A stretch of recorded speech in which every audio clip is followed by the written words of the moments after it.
some of the issues at hand are quite mind-boggling. Okay.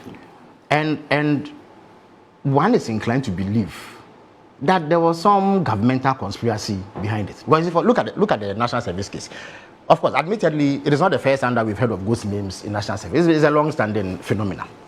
But the amounts involved, for instance, when President Obama was president previously, he got wind of this and he asked the BNI to look into the matter. So they went into it and found out about 54 million or so was involved. And we all know the swift action he took to deal with the persons involved.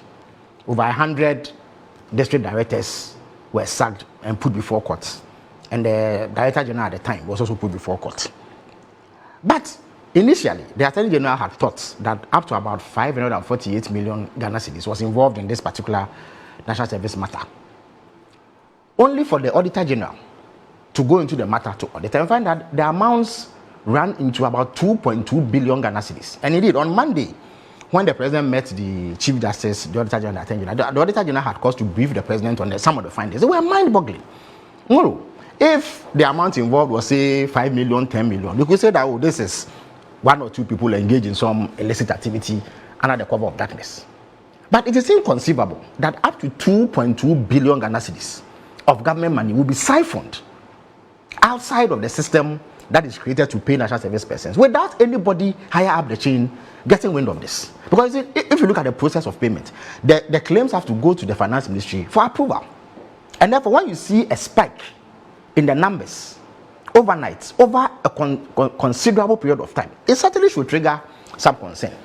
So you wonder what checks and mechanisms were in place to monitor some of these activities so that you do not spot up to 2.2 billion Ghana cedis of public funds that we hardly have, going into private pockets. And you wonder whether the people who have now been arrested and are being arraigned before court are the only people involved in this kind of scheme. It is something that we need to look into.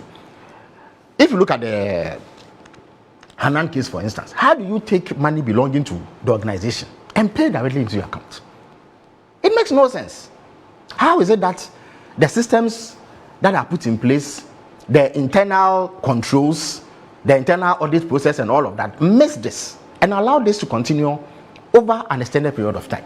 So it shows that either the government itself was complicit and that this was a governmental conspiracy, or people were exceptionally incompetent as much to see what is happening.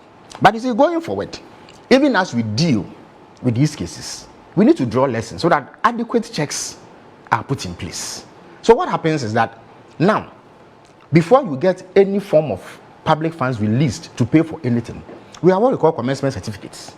It goes to the finance ministry, it goes to the finance minister, who goes through it with a fine comb.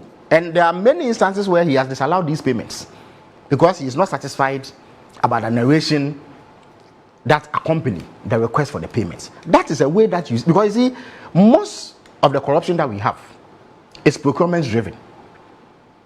In other words, people want to buy things, and it is through the process of buying things that things are either inflated so that something can be creamed off the top, or dubious means are used to ensure that the money lands into the pockets of people who themselves are involved in the transaction. The way to cure it is to have a system that oversees what is happening. And so that is happening. That is why you find that there are people who complain, that these days the finance minister is not releasing money, we are not buying this, we are not buying that. It is all because a system has been put in place to check it. When you do that, you limit. It is entirely possible that one or two instances may occur where people slip through, but you will minimize it to the barest minimum, and then you are able to deal with the instances that occur. It does appear that it was free for all under President Akufo-Addo, and that nobody bothered to check what was happening, because the extent of the corruption that we've discovered is mind-boggling. Moro, there's even another one.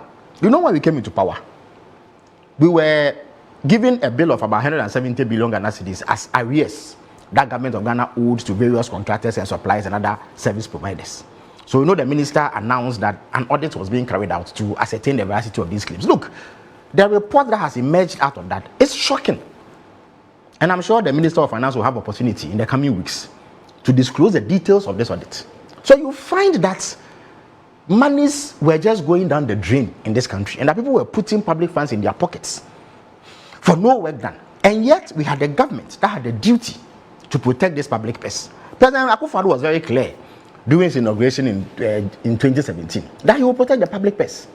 But it appears that he did the exact opposite. He opened the public purse up for people to abuse. Okay. And that is how come we have some of these instances. So let it be clear that oral has come to stay. The president is committed to it. It will be carried out to the letter. And as the Attorney General himself said, no amount of interference from any quarter will stop what has to be done. The president is the boss, as pointed out. And in the meeting with the media, he said it, that he is the one who the buck stops with.